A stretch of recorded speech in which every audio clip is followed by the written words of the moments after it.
Welcome to the REI Diamonds Show with Dan Breslin, your source for real estate investment jewels of wisdom.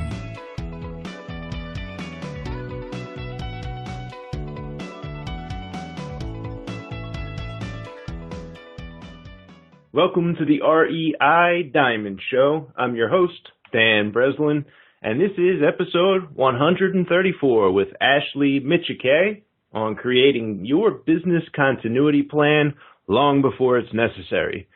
Do you own real estate right now, or a non-real estate related business, or have some other investments or bank accounts? Have you ever thought through the plan for how the assets would be handled in the event of demise? I recently put together my own plan on how my family would handle such a situation, and let me be honest, this was not a comfortable topic to think about, talk about at all for me personally, to kind of face the fact that, yes, someday I'm going to die and someday my family or heirs will have to sort out that situation. I'd prefer that I am going to live forever, but once that process was done, I felt much better about my situation, knowing that I was prepared if, the proverbial bus comes down and hits me. So I invited Ashley onto the show to discuss exactly that process. Ashley is the CEO of True North Retirement Advisors. She's actually an independent financial advisory firm with a focus specifically on exit plans for business owners. So we're going to talk today about how and why an exit plan should be prepared by business owners or anyone with assets long before it's needed. Let's jump right in. All right, welcome to the REI Diamond Show. Ashley, how you doing today? Good, Dan. Thank you so much for having me. I'm excited to be here. Absolutely. And so for our listeners, this is an episode that's a little bit in a different direction than where we normally go. Ashley and I were talking offline previously about kind of my succession plan, if you will, and viewing my business, as an asset and how I would deal with this or how I would be prepared for this if I were to pass away and kind of, see that I'm protected or had some foresight there. And we're going to touch on some other things, but because that small little difference and we're not really going to talk specifically about real estate investing, I want everybody to stay tuned, grab the pen and pad. There's pertinent information coming down the pike, but you've been forewarned. So Ashley, would you mind just sharing with listeners a little bit about who you are, how you got to where you're at today, and maybe just a quick little brief synopsis of what your business is right now? Sure. So I'm the CEO of True North Retirement Advisors, and I co-own the business with my dad. So we launched our firm after working at a couple of big firms together for over a decade. We launched our firm back in 2017, and we moved out of the big firm environment and were crazy enough to start our own business because we really wanted to work with our clients in a way that was a bit more consistent with what we really wanted to be doing for them and the value we wanted to provide, which is geared more towards helping them exit their business.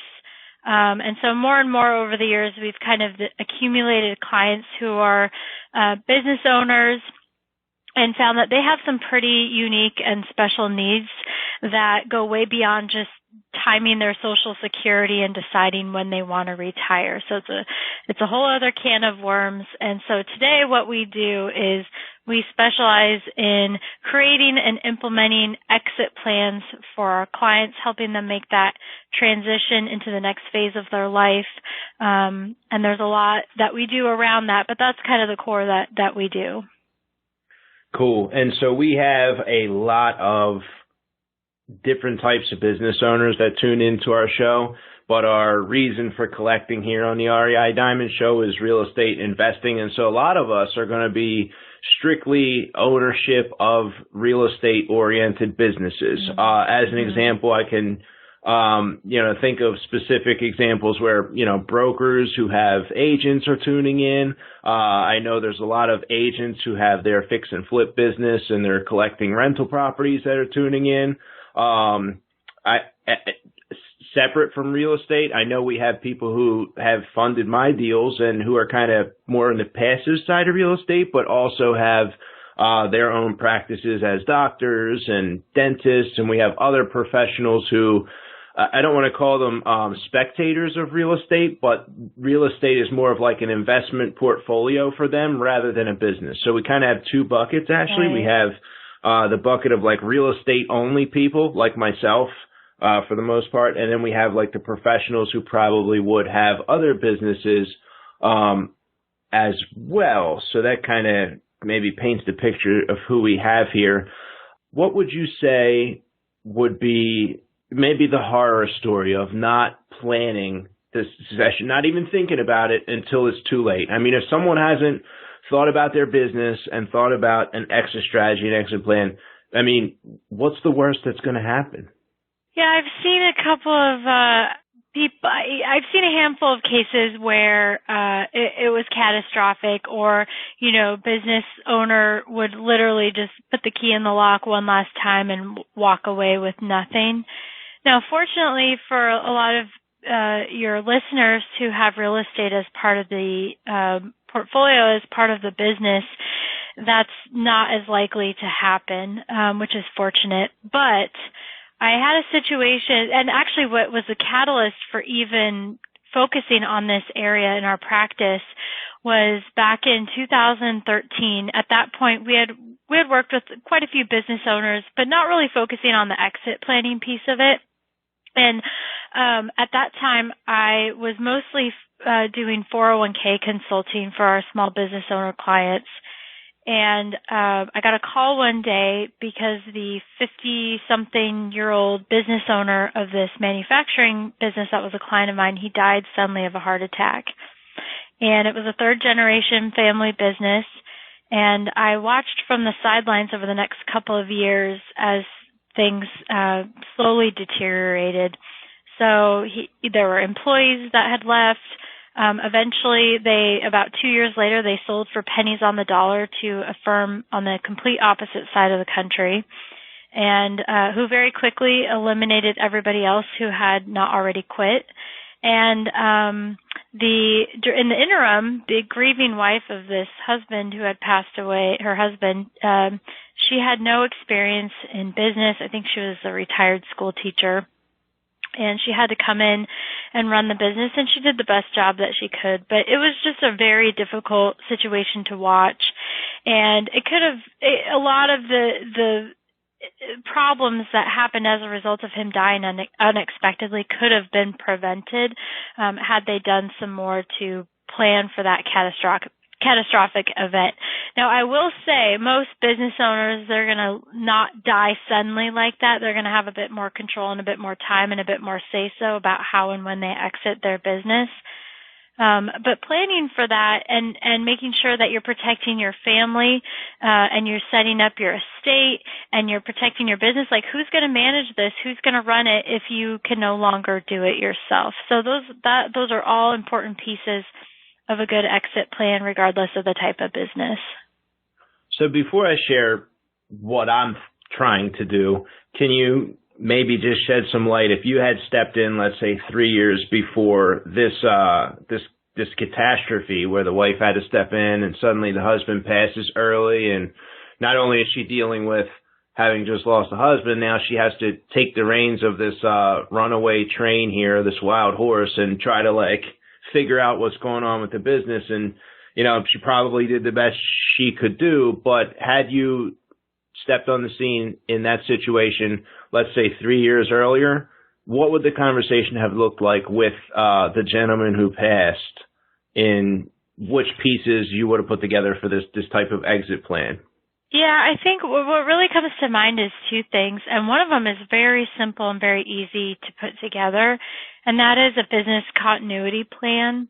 So it sounds kind of fancy, but all it is, it's a written down, and it's a guided thing, so you kind of fill in the blanks, and you say, if this happens, then call this person. So it would list, where all of your assets are. So in a real estate business, it could list all of the properties. And so it takes inventory of everything that you have. Because a lot of times business owners, especially when you're kind of running things, we tend to hold a lot of things very close to the vest. And also spouses have varying degrees of understanding of the business, of the investment holdings. And so your spouse may not even know who your CPA is. They may not even know who your advisor is or your attorney or what your estate plan says. So it's very comforting and can mitigate a lot of problems that can come up just by having a plan in place and having a document that says, here's who you call, here's who, and you also list, like, here's who I want the business to run the business in my absence. So that would be one way where the spouse would have a little bit more direction as far as what needs to happen, where everything is located, who she can lean on, who she can call in that circumstance when she's really kind of just flying blind. And it's made worse because her grief and shock over the situation of her husband dying very suddenly. So we want to do as much as possible to make a transition smooth if something unexpected happens, and a business continuity plan that addresses all of these things and a lot more too, but it's just for their business, those are the kinds of things that really come to mind that would have been comforting for the spouse.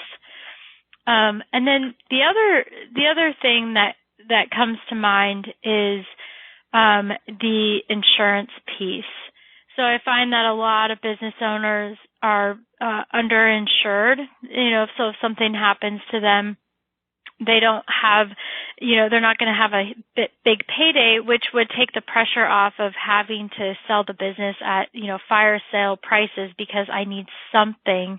And, I'm going to be living on rice and beans for the rest of my life if I don't sell the business. So it takes a lot of pressure off when you have insurance money that can keep things afloat while you're, maybe looking for a new person to come in and run the company, or while you're trying to train or just keep things afloat in the meantime. It's a lot of great info. I love the business continuity plan. So I have a horror story that some listeners may have heard me mention on a previous episode, but I grew up, and we didn't grow up, like my dad had 2 rental properties and was not setting the world on fire, lost the rental properties in the 90s, and went back to a 9-to-5. But there was another guy in the neighborhood, this older guy. I just knew he had a Mercedes, and I'm like, this guy must be doing things right. When I was a little older, I tried to rent an apartment from him, and he had, I found out he had, like, when I went to his office, he had like 100+ houses all over the place.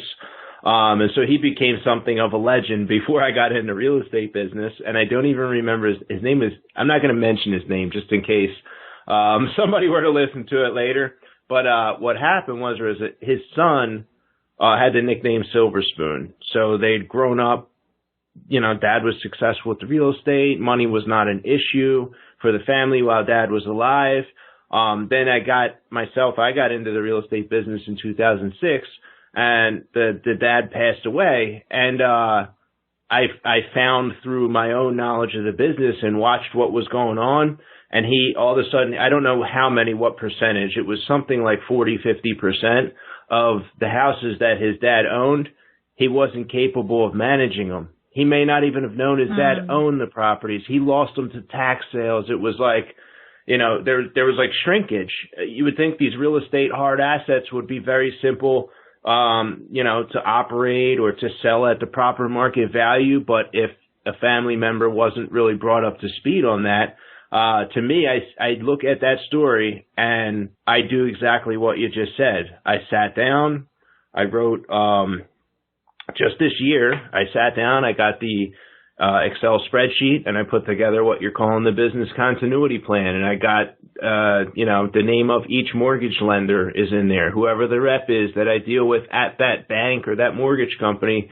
I mean, I got properties in multiple states, so it's like I could only imagine it's enough for me to try to keep track of. And it's not like hundreds or anything, but it's a lot of, moving parts. And if somebody, my daughter's like 17, if she had to deal with something like that, at that age, that would be a challenge. So it was just putting in the phone numbers of who the property managers are, putting in the phone numbers of which bank it is, how much the payments are, what are the mortgage payments due, so that there's not a foreclosure erupting if something were to happen? Where are the bank accounts held? What are the balances? So they at least know which banks to go to, who are the names the banks are held in.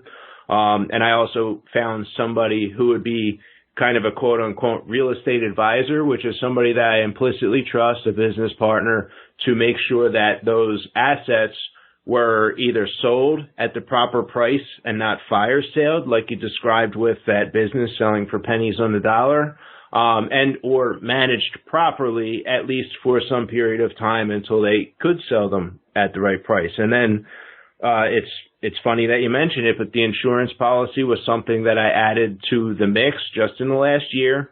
For me, it was like a term policy, 20 years.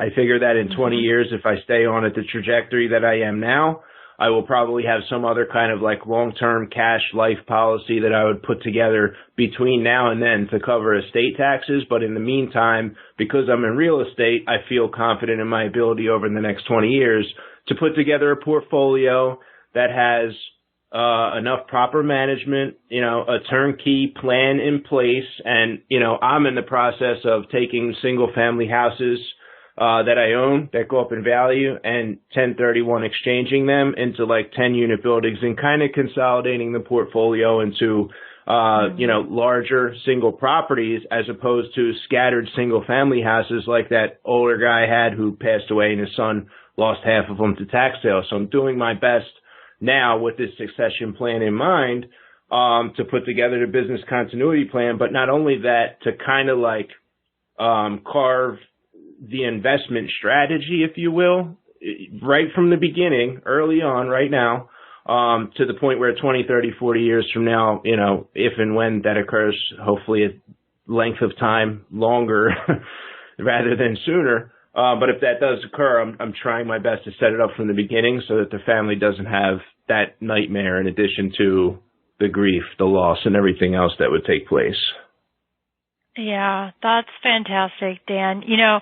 You'd be surprised. Almost nobody does this. Almost nobody has a written down continuity plan and that's been communicated like, hey, if something happens to me, go here, get this. It's going to tell you everything you need to know to just keep the lights on. Very few, even, very sophisticated business people who have businesses worth tens of millions of dollars. I've talked, they don't even have this kind of stuff. So the fact that you're doing that and anybody, whether they're a business owner or not, it should be writing down inventory of everything. I can't tell you how many times I've had clients come to me years after their spouse dies and they were like selling their house or going through some old stuff and they found this old insurance policy. And it's like, oh my gosh, that would have been nice. That would have been nice to know about like 10 years ago. Wow. So and especially for people who are married, there's always one spot. Very rarely do I work with clients where both spouses are like up to speed on everything. Usually one person in the relationship is responsible for the finances and the investing and everything on sort of the business side and investing side. And then the other person just kind of is more hands off and stays out of it. And so it's very rare that you could quiz the spouse, the non-financial spouse, and they would know. You'd be shocked at what they don't know about the finances and the investment holdings of their family. It's unfair to hear you say, "Oh, I think that's great" and everything, because as I did talk about some of it, I'm like looking at it still, the plan, Ashley, and I'm sure you can relate. Every plan, it just seems so complex, and there's like still, even though I've thought some of it through, let's level with the truth here. It's not fun to think about me dying. It's like not something I even want to, I kind of want to stay in denial about it. And it was like, it was like triggering like depression when I first started getting the life insurance policy. It's like, oh my gosh, but now like I've kind of thought through it, worked through it a little bit. And now it's like, I'll come back and maybe like once a month, once every 2 months. I'll update, tenant information on some of those things. And I have it all on one sheet that's shared with, parents and the real estate advisor who would handle my situation if I were to drop dead tomorrow. Mm-hmm. But even with that, I don't want to sound like I have it all together. Like, we're in the middle of, I think, 83 real estate deals. That is my main business. And there's, there's people in charge of each specific market. And like, I just shudder to think of like those people I trust. They're on that, continuity plan, if we're going to call it that. It wasn't what I called it before, but it has a name now. So those people who are in charge of those portions of my business are on those sheets, but it's still going to be it would still be such a confusing thing to see through to the very end without some kind of shrinkage and loss and, things not quite being handled the way I would handle them. So it's just eye-opening, and I encourage anyone listening right now, like, if this hasn't been thought through, there's no time like right now to at least start thinking in that way, right? Yeah. And you're right. It's never fun to think about your demise, your inevitable demise. Mine too. All of us, we're all going to die someday, but we all live in denial that, that's not going to happen. So, but I bet you feel really good now that you've come out on the other side and you have something, because it's so comforting to know that, like, if something happens to me, things are going to be okay. Everything's going to be okay. My family is not going to, lose all of this that I've worked so hard for because I just didn't tell them what to do. Yeah, exactly. I mean, as simple as a bank account that could be sitting somewhere that goes dormant, that's listed on that sheet, they would know where to take the paperwork to get answers, if that were to come. So, all right, cool. So what else would you say is extremely important for somebody who would, consider becoming, let's say, a client of your company? What are the top 3 things that this person should do, will work on with you, maybe characteristics of the clientele that comes through your door to begin with? I mean, like, what does that look like, Ashley? Yeah, so I would say most of the clients that we work with, they're probably about 10 years away from wanting to either exit completely or dial back significantly. So, we always ask clients in kind of the early stages, what's your day-to-day involvement like right now, and how do you envision that changing over time? Only the rare person among us wants to work and be involved heavily in the day-to-day, when they're 90 years old. However, one of the unique and interesting things about real estate that, most people, I think, appreciate, hopefully, is that it can be very passive as well. So you're not having to, you're not in the trenches working every day, or you don't necessarily have to be. But when clients come to us, they're primarily interested in wanting to maximize the value of their business, or if they're not interested in doing that, successfully transitioning it to a key person that they've identified. It might be another family member or an employee of theirs who they've identified as their successor, and they don't want to set that person up to fail. So we work with them to help them do the things necessary to allow, a tax-efficient transfer of the business. And if they're wanting to sell to a third party, to help them maximize the value. So every situation is a little bit different, but there are 3 universal steps that all of our business owner clients go through. One is we figure out what the value is of their business. And real estate's a big part of that, because even if real estate is not your main business, a lot of business owners, part of their portfolio and part of their plan for retirement is they often will own the property that they do business out of. And so that tends to be a part of their exit strategy as well. So we tend to deal with that piece of it. But valuing your business, would be the first step. Then we establish the timeline and the goals for exit, which we've kind of touched on. The continuity plan is sort of part of that. We'll talk about, who is best suited to take over. What does that look like? When do you want to exit? Are there family considerations? That's a pretty involved process that we sit down and we meet, and maybe over a couple of meetings, we'll kind of figure out and flesh out what the timeline and the primary goals are for the business owner. And then the third step is discovering your gap. And what that means is now that you know the value of the business, you add in all of your other financial resources. So this would be investment properties, other like 401k accounts, stock, bond portfolios. So you take inventory of all of your financial assets, and we look at, what is the income stream, not only just the dollar value, but what is the income stream that these assets are generating, and is that going to be enough for retirement? And a lot of business owners, they tend to reinvest back into the business continually, which is fine, but we want to make sure that when they exit, they're going to have enough income so that they can transition into the next phase of life. And so if they don't have enough income, if they don't have enough assets to transition, then we have a gap. So then we start getting to work on closing that gap and working on the things that are going to have the most impact in closing that gap. And sometimes it's on the business side, we can do things to grow the value of the business, and other times it's on the personal side. So each client is a little bit different. But I find that those are the three universal steps, and then it kind of diverges there based on what the value of the business is and who the successor is.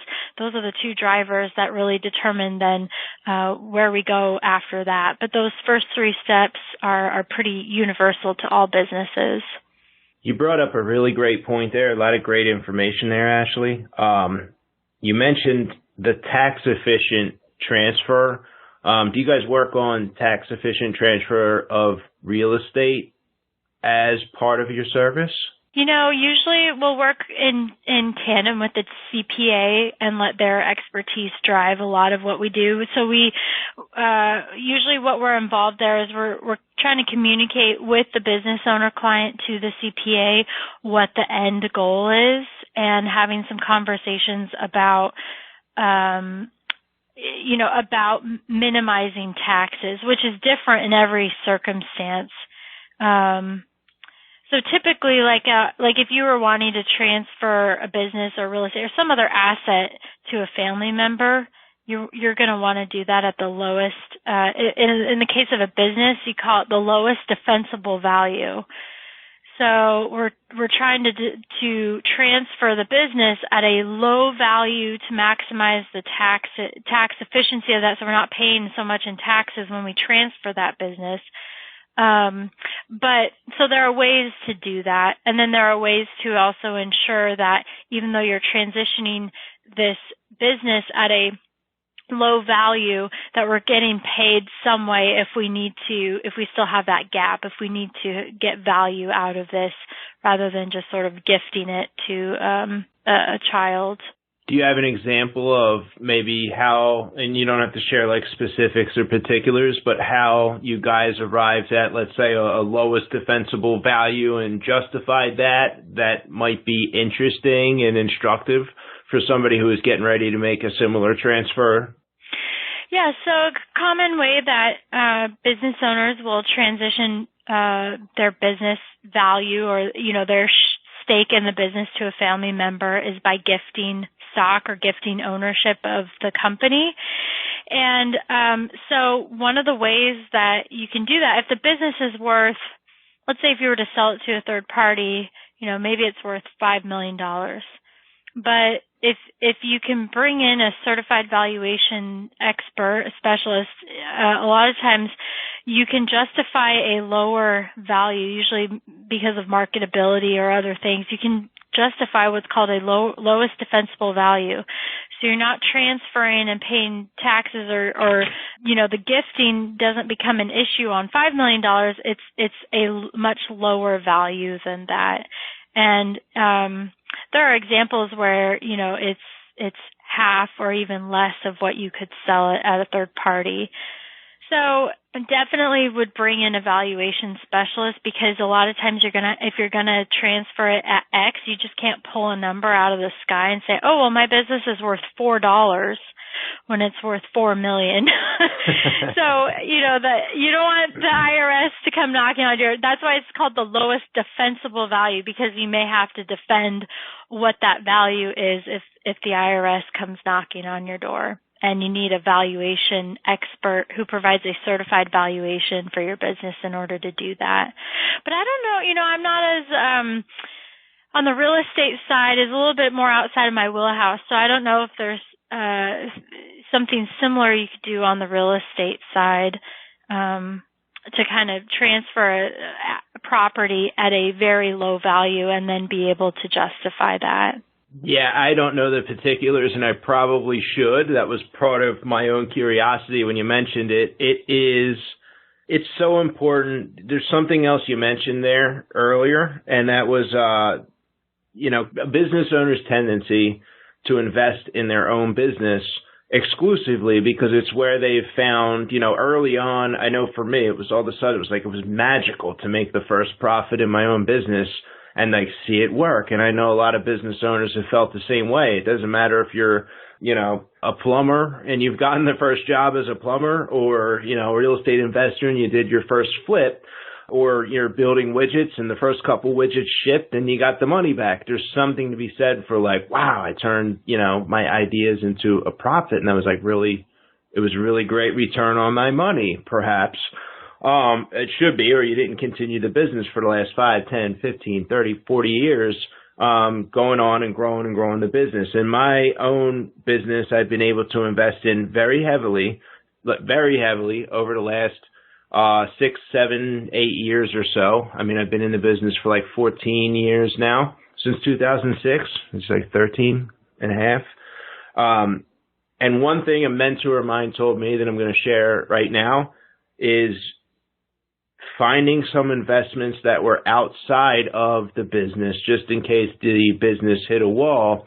And his advice was that every once in a while, Dan, you got to sweep the account and put some of that money into another asset class that you're comfortable with the investment, mm-hmm. You're, getting familiar with it, but you don't want to keep at, let's say that the business model just breaks down, or, I'm flipping houses and all of a sudden the market changed and I got every penny in there and a huge chunk of the profit is swept away. And so one of the things I'm focusing on personally right now, Ashley, is I have about 16 business partners that are involved in diamond equity investments right now.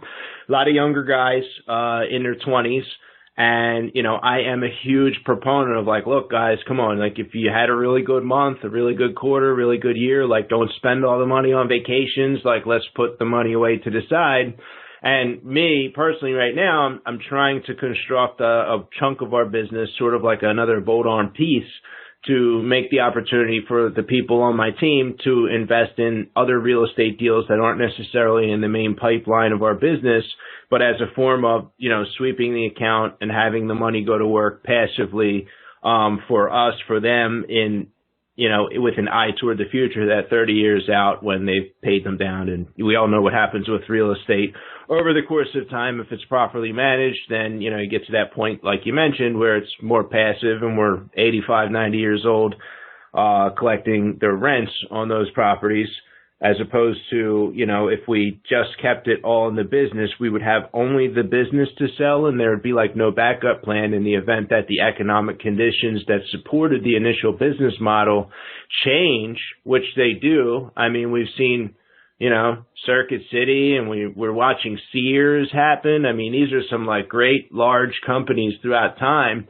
The economic conditions change. I mean, we may not have all of our business models as they are, especially in this digital era that we live in. It's a humongous risk that the business model may not be here 5 years, 10 years from now. Yeah, well, industries change. I mean, with technology, everyone out there can see how disruptive technology can be, where you have whole industries that are just turned upside down like that. You look at the taxi business as an example. before Uber and Lyft, it was like, oh, okay. And then now all of a sudden they come along and it's totally changing everything like that. And they didn't even see it coming. So, you never know what's going to happen. But yeah, I think you're right, Dan. It's really hard to convince some clients to diversify. You might we're all concentrated in one area typically, and it's usually we're either really concentrated in real estate, we're really concentrated in our business, or we're really concentrated in the stock market. And so those are kind of the three areas I see. And when it's a business, or like especially if you've been successful in let's say you've been successful in real estate, and I come along and I say, well, you should buy this dividend stock portfolio, and it's going to yield 3% a year in income, and that income stream is going to grow 10%. A lot of times they're thinking, like, in the back of your head, like, this is ridiculous. I've been making 20% a year for the last 15 years in my business. Why would I settle for 8 or 9% growth and a 3% dividend if I can just make more by plowing everything back into my business?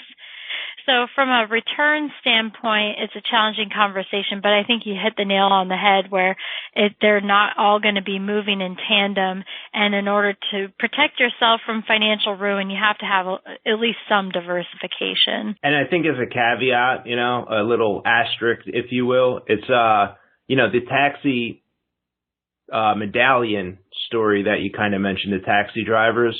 I know of a taxi driver, and his plan, if you will, was to buy the medallions here in Chicago. And at one point in time, I think they were up to like close to $200,000 per medallion. And he owned 3 of those medallions that he worked hard for, got a loan, paid them off, rented out these other medallions to other cab drivers. And he still has the other cabs now, and he's got the rental income, but the rents on those medallions have gone down to like 20-25% of what they were before Uber, and the valuation of those medallions is somewhere in the $20,000 to $40,000 range, and it may be as low as $10,000 or $15,000. It's obviously it's fluctuating, but there's a great example of, man, if he would have bought a house, second house, and he would have put it into a handful of stocks, bonds, whatever it is.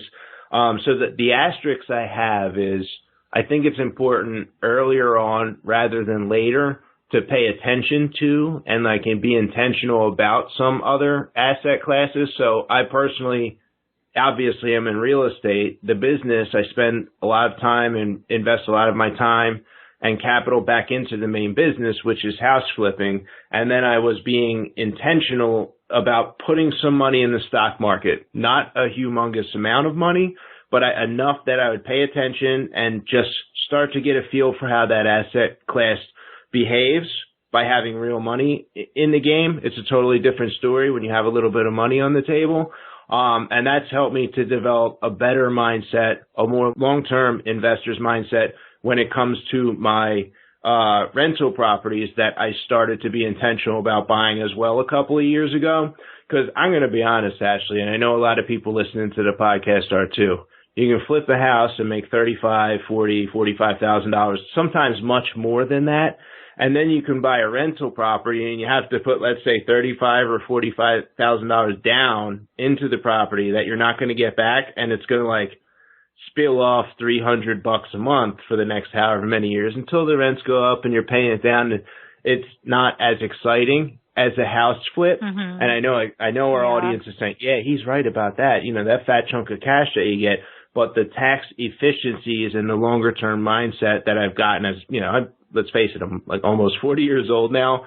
It's different than when I was 27, 28 years old with a much shorter time horizon. But I had to come to an understanding of rental real estate as an asset class, the same way I do as the stock market as an asset class, the same way I had to learn about and become familiar with my life insurance policy as an asset class, my own home, and the list kind of goes on and on. So if there are business owners or people who are listening right now to us who haven't diversified and have that one main thing they're doing everything with, just try to look around and get some exposure on some other stuff and make sure that you're not, like I could just imagine how horrible it would be to, like, I don't know, retire, sell a business, and you're 65, 70 years old, and all of a sudden now you're, like, tasked with putting all of that money to work in some kind of asset class that's going to behave. Your psychological connection with your money could behave something totally different than it was when it was your business producing those returns. I just think that could be a dangerous place to end up. Are there any other final thoughts maybe on that?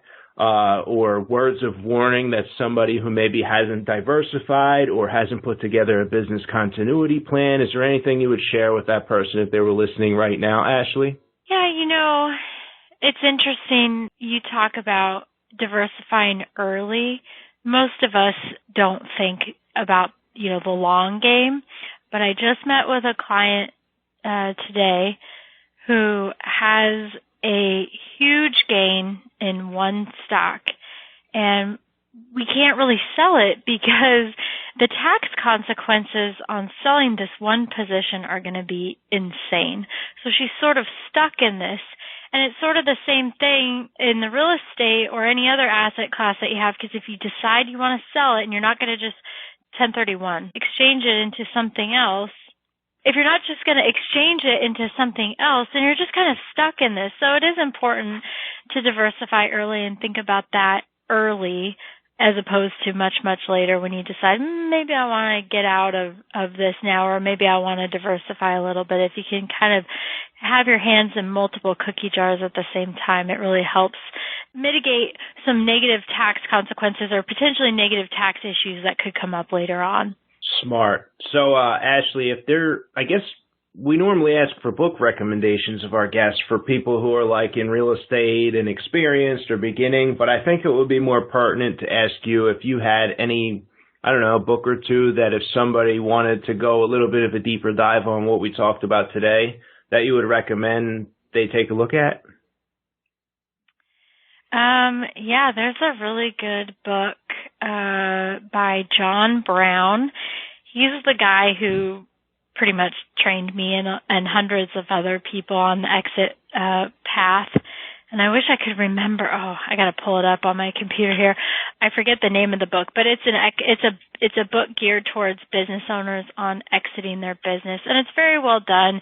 It helps them think through all the things in order that they need to think about to exit their business successfully, and it's written in a way that isn't going to bore you or put you to sleep, and there's a lot of great stories and case studies, and so that's a book that I highly recommend. It's called Exit Planning, the Definitive Guide. So that's definitely a book that I recommend, and he's like the guru when it comes to exit planning. He used to be an attorney, and he's been doing this now for, probably 40 years or something like that. So his book is definitely one that I would check out. So I'm looking at it on Kindle. You can get it for $9.95, but if you want the printed version, it's going to be $1,999 for a used copy. That is so weird. I've seen that on Amazon before. I tried to buy my kids a trampoline like 6 months ago, and there was something funky going on because it was going to cost. It was just a little one of those exercise ones. It was about 3 feet in diameter. And it was the only one for sale, and it was like $800. And I'm like, I'll come back next week. Yeah, I know you can buy it off their Amazon products, huh? Trying to take advantage of the situation. Yeah, it's a different kind of flip, isn't it? Yeah, it sure is. Not one I'm going to test out. Cool. So, Ashley, if you could go back and share the crown jewel of wisdom with yourself, let's say like at 18 years old, right when you're graduating high school, what would that be? The one thing, and I'm still working on this because I still struggle with this, is I've always had like this deep desire for achievement, and so I'm always sort of in a hurry to get things done and move on to the next thing, and always sort of thinking ahead, which is good because I'm sort of this future-oriented person. I'm thinking ahead. I take long-term view on things. But at the same time, I'm always like, get it done yesterday. And I feel like I've spent a lot of my present moment has been frittered away because I'm so focused on the next thing. And so I guess the piece of wisdom that I would share with my 18-year-old self was to just have a little bit more patience and enjoy the present moment a little bit more without being so concerned about, how I'm going to get from where I am to where I want to go and what I'm going to do next. Yeah, it's great advice. I think John Rockefeller used to give out that same advice to people around him to take it easy, don't be in such a rush, to stay in the moment more. He used to take a nap every day after lunch, every day after dinner. I think he was quoted for saying something of the effect of, it's amazing how much you can get done if you just take your time. Yeah, it's true. And deep down, I believe it, and I still struggle with actually putting it into practice. I'm sure there's quite a few of us nodding our heads right now in agreement. Cool. So we are at the place where if you'd like to make an ask of the audience or share some contact info, maybe send listeners to a website, now's the time. Sure. So if you go to truenorthra.com, there you can find contact information. And one of the things that we do as a one-off for your clients, they don't have to be a client of True North to do this. We can prepare business continuity plans. So if you have listeners who really want to sit down, take inventory of what they have and make sure that things will continue to run smoothly if something happens to them, they can reach me and get a hold of me, and we can put one of those together, independent of the business exit planning process. If they just want to do that piece of it, I'm happy to talk with anybody who's interested in putting that together and giving them a pretty thorough and comprehensive business continuity plan. So, you can find all of our contact information on our website, and it's truenorthra.com. All right. Well, although I'm sure some of the people felt the morbidity of the moment as we were talking about our demise at some point, I feel like we talked about a whole lot of really important stuff that should be done sooner rather than later. I appreciate you taking this time, blocking out the distractions, Ashley, and sharing so much wisdom with us here on the REI Diamond Show. Thank you for coming on. Thank you, Dan. This was a lot of fun. And thank you for tuning in to this episode of the REI Diamond Show. Next up, we have Chris Prefontaine joining us, son of past REI Diamonds guest. Chris and I discussed terms deals, that is, getting into deals with little to no equity, with little to no money out of pocket. I mean, that sounds good, but how do you make these deals work? How do you make money on these deals, right? That's where Chris and I focused the bulk of our discussion, which is how to position to, market to, and make the deal work for the buyers who eventually take you out of these terms deals and allow you to reap your reward. P.S. The reward is your profit. Make sure you tune in next time if you're interested in learning how to make these deals work. Now, are you interested in a pre-release of the next episode before the email goes out? Subscribe on YouTube or one of the podcasting apps, including iTunes, Google Play, or Stitcher, and you'll receive an advance notification as soon as episodes are published, as opposed to Saturday when I send out the email. If you prefer the email, just head on over to reidiamonds.com and sign up. It's a cool bonus there if you do. Attention deal makers, I am buying. I buy houses and apartment complex deals in Atlanta, Chicago, Philadelphia, and Florida. As the founder and president of Diamond Equity Investments, I look at every single deal, all 200 plus deals per year that we close, and make those decisions. So if you have a deal and you want me to take a look at that deal personally, you can contact me directly using the form at reidiamonds.com. Are you an accredited investor interested in short-term passive mortgage investment opportunities with double-digit returns? Head over to fundrehabdeals.com to check out available high-yield investment opportunities. That's the conclusion of this episode. Thank you again for tuning in to the REI Diamond Show. Dan Breslin here, signing off. Thank you for listening to this episode of the REI Diamonds Show with Dan Breslin. To receive email notifications of new weekly episodes, sign up at www.reidiamonds.com.